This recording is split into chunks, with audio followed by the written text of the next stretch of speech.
Bonjour tout le monde, je suis le Galérien, toujours en galère et bienvenue dans un nouveau numéro de la rubrique numérique, la rubrique Actu Pop Culture. Attendez-vous à voir au programme une bonne dose de what the fuck. Donc on commence doucement.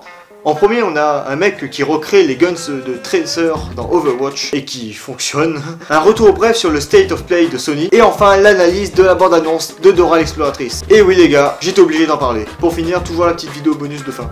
Allez, maintenant place au générique.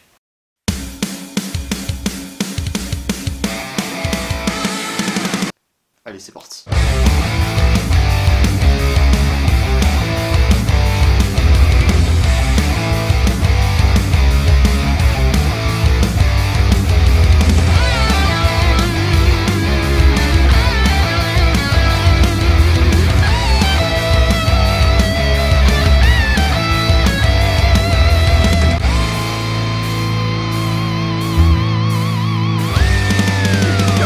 Alors la vidéo que je vais vous montrer, c'est une vidéo qui date un petit peu quand même. J'ai découverte que récemment, elle date de 2 ans en fait la vidéo. Vous qui êtes fan d'Overwatch et qui a pour main Tracer, est-ce que ça vous intéresserait d'avoir ce petit joujou? Enfin ce petit joujou dangereux. The flaming logo gave me away. Today on Laser Gadgets, Tracer's pulse pistol from Overwatch. Fully functional, working laser, pulse. B. Both sides have spinners just like in the game. To show you that it's not convention proof, we burn a hole into a t-shirt like this.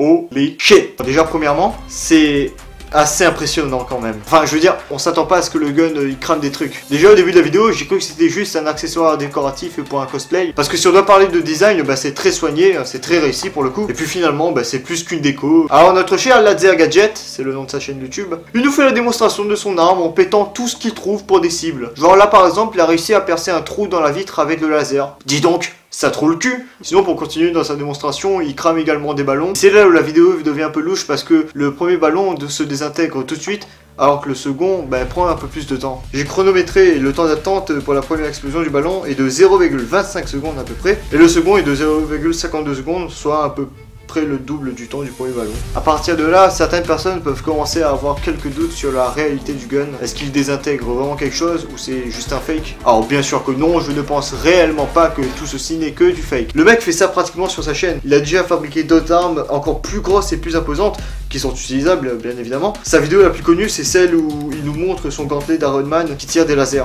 Pourquoi je suis pas étonné. Mais sinon pour revenir à la vidéo, le mec il en a plus rien à foutre. Et vas-y que je te perce un trou sur une boîte de disques. Et vas-y que je crame la lampe en vue FPS. Et vas-y que je brûle du papier sur une grosse planche combustible. Et vas-y que je brûle du papier sur ma main. Et ben non, le gars a un gant donc ça va. Bah non, même ça il s'en tape. Ah bah ouais, ça pique le feu hein. En vrai je me fous un peu de sa gueule hein. Mais je dois l'admettre, c'est quand même stylé ce qu'il a fait. À la fin il nous montre un peu les mécanismes du gun, comment est-ce qu'il fonctionne. Donc si ce genre de vidéo vous intéresse, allez checker sa chaîne dans la description. Il en a plein des comme ça. Ah oui, et à force de péter des trucs, à un moment, il a pété un câble.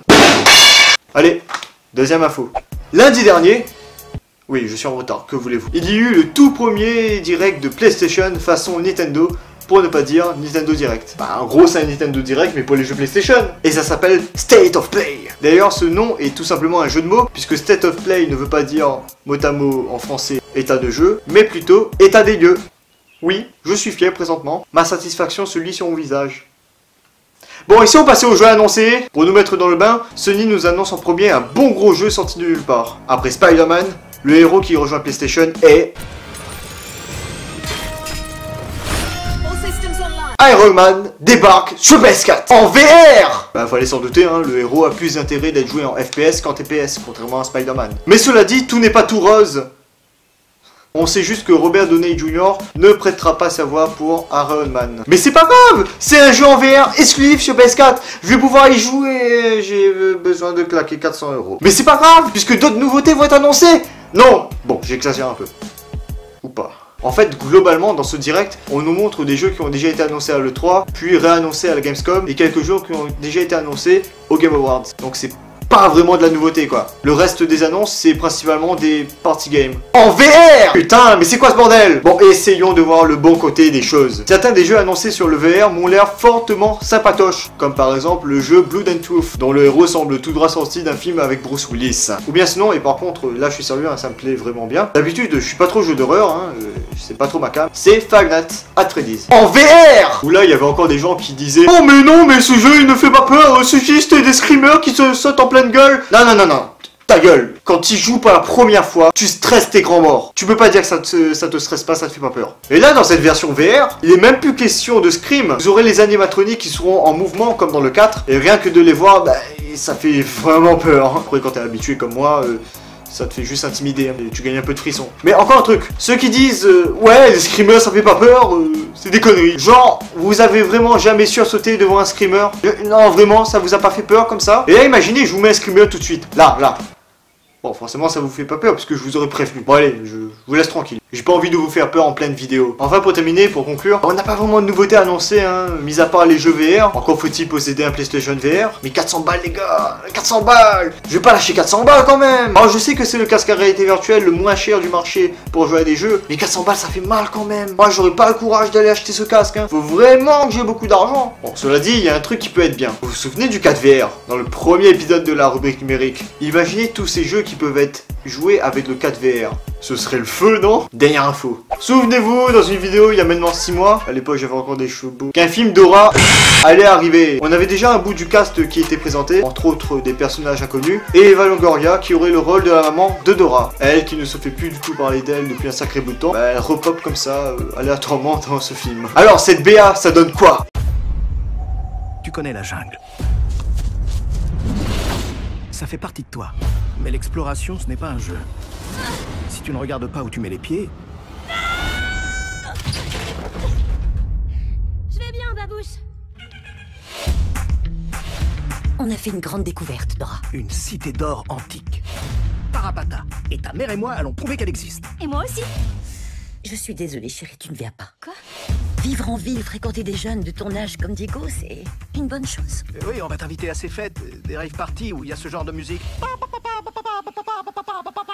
C'est la teuf! Bref, sois prudente, c'est ça le message. Cousin Diego! T'es encore plus énergique que quand... Et maintenant, l'analyse de la bande-annonce.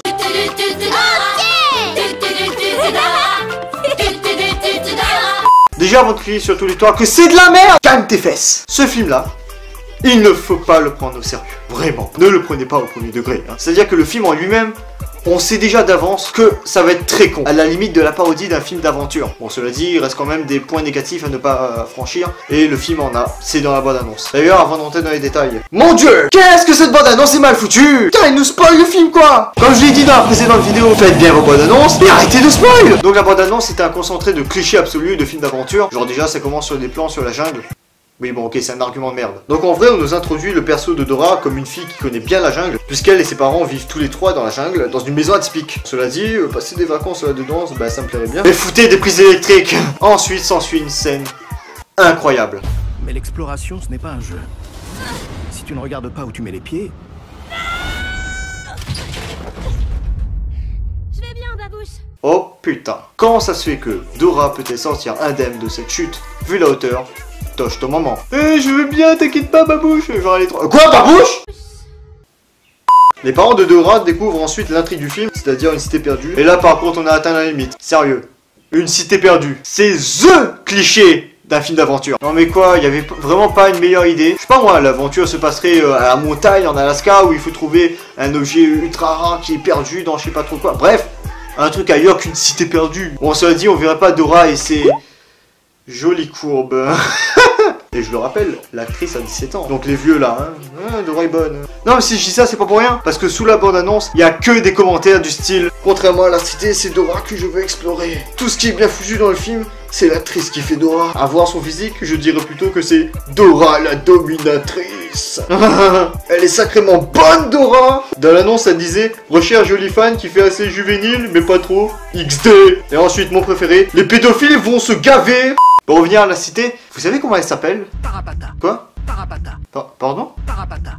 Taratata? Parapata. Parapa... Mais même pour le nom, ils se sont pas emmerdés. Putain, Parapata, c'est nul. Parapata, nul. Ça fait Google. En plus, c'est très cliché, quoi. Un nom à la con comme ça. Et attendez, moi, je me dis que peut-être il existerait vraiment une ancienne cité, tu vois, une ancienne civilisation, un ancien endroit qui s'appelle vraiment Parapata. Peut-être qu'ils se sont inspirés de ça. Alors, ben, je tape sur Google Parapata. Et ben, devinez quoi. Parapata existe. Et je vous jure que c'est vrai. C'est un bar-café. C'est un bar-café au Mexique. Hollywood a fumé un bon gros tarpé. Bon, pour la faire courte, les parents veulent prouver au monde que la cité existe, pour je ne sais quelle raison. Dora veut les accompagner, mais ses vieux refusent. Du coup, le temps qu'ils reviennent, ils envoient Dora chez qui, à votre avis? Chez Diego! Qui, au passage, est sorti de prison, vu sa tête. Je vois pas d'autre explication. Et après le film, il va exploser. Dora est expédiée au lycée. Aïe aïe aïe. Pire idée du monde. Déjà de 1 film et pas une série, c'est là la différence hein. Une série où le héros est au lycée, ça peut être bien. Teen Wolf jusqu'à la 4e saison. Si dans un film de ce genre, le héros ou là l'héroïne part au lycée, ça sent vraiment mauvais. Mais vraiment, ça pue la merde. Bah ouais, regardez Dragon Ball Evolution. Goku, il part au lycée. Et bah au final, ça a donné quoi le film? De la chiasse hollywoodienne. En plus, cette conne, elle ramène une planche d'escalade, des feux de détresse et une dynamite. What the fuck Hollywood? Non mais admettons qu'elle ne soit jamais partie au lycée, hein. Qu'elle ne soit jamais partie à l'école depuis qu'elle est petite. Admettons que c'est ses parents qui lui donnent une éducation. Admettons que ce sont les parents qui s'occupent de son instruction. Tu vois, elle connaît pas comment ça se passe la vie d'un lycéen. Putain, l'autre boulet de Diego, il pouvait pas l'aider au lieu de lui donner un conseil tout pété. Te fais pas remarquer. Ouais, fous-toi bien de sa gueule. Putain, en plus, sa meuf, elle se fait pas aider, hein. À peine elle sort du bus, le chauffeur lui ferme la porte. Excusez-moi. Ah non, non. Ah bah pas du tout. Tu te fais humilier comme ça devant les autres. Le chauffeur, tu lui parles autrement. T'es pas chauffeur à mon corps. Bon, après une visite au musée sous la charge du professeur, Dora se fait capturer avec ses potos, y compris Diego bien évidemment. Alors, les séquestrants en question ont un lien direct avec les parents de Dora. Ah ouais, sinon ça n'aurait aucun intérêt, ça aurait été vraiment con. Et on peut pas faire plus con. Hein. Enfin, quoique... Dora et ses amis sont enfermés, elle décide de... D'accord, donc Dora a un couteau. Bah oui, non mais bah oui, bien sûr. La prochaine étape c'est quoi? Elle sort un gun. Et finalement, notre perso protagoniste arrive à la rescousse. Et il y a déjà trop de personnages, bordel de merde. Bon, j'ai pas envie de m'éterniser là-dessus parce que simplement le film va être con, hein, c'est certain. Rien que de voir les passages comme par exemple Dora fait un dérapage sous l'hélice d'un avion, ou encore le fait qu'il y ait un guide maladroit avec eux. Là encore, c'est un personnage cliché d'un film d'aventure, parodique pour le coup. Après, en ce qui concerne les autres persos comme Babouche, parce que ouais, faut pas l'oublier non plus, il y a Babouche aussi, bah il est là, voilà, qu'est-ce que tu veux que je dise de plus? Sac à dos aussi est là, mais il parle pas, forcément, ah oui, non, sérieusement, ceux qui disent, ouais c'est nul, le sac à dos il parle pas, la carotte est pas là, oh, c'est nul. Mais gars, mais non, mais soyez pas plus con non plus, sérieux, tu vas pas mettre dans les films réalistes comme ça un sac qui parle. Mais il y a une dernière scène auquel j'aimerais en parler, parce que c'est vraiment trop con là pour le coup. Genre là, les 6 aventuriers se cachent dans un tronc d'arbre, puis il se passe ça.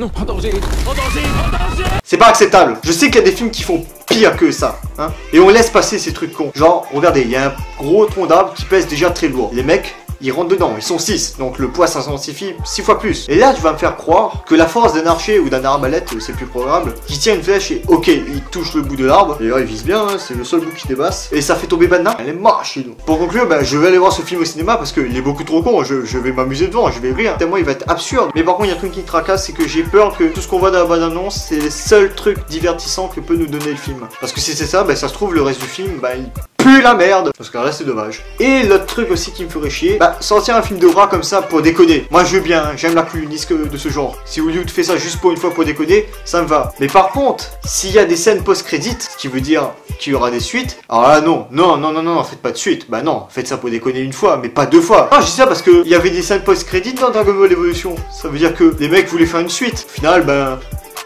on peut pas dire qu'on attend toujours la suite, hein. Mais tu sais, moi je vais rester jusqu'à la fin des crédits pour voir s'il y a une suite. S'il y a une suite, c'est la merde. Bon, après il y a internet, donc j'ai pas besoin de rester forcément. Je peux aller checker un coup scène cachée d'Dora l'exploratrice. Enfin bref, ça va être le nawak total. Et voilà, c'est la fin de cette rubrique numérique. Mais ne pars pas, reste pour la petite vidéo bonus de fin que je t'invite à aller voir tout de suite.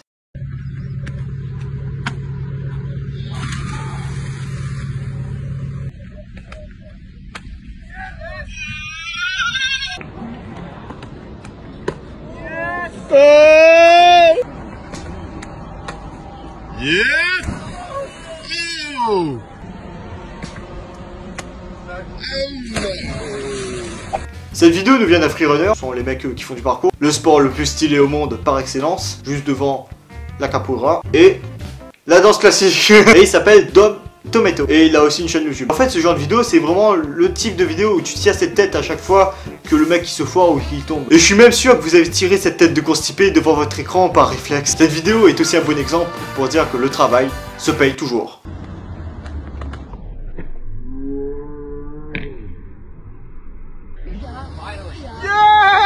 Ah oui, dernière chose, si on met la vidéo à l'envers, ça donne quelque chose de encore plus stylé.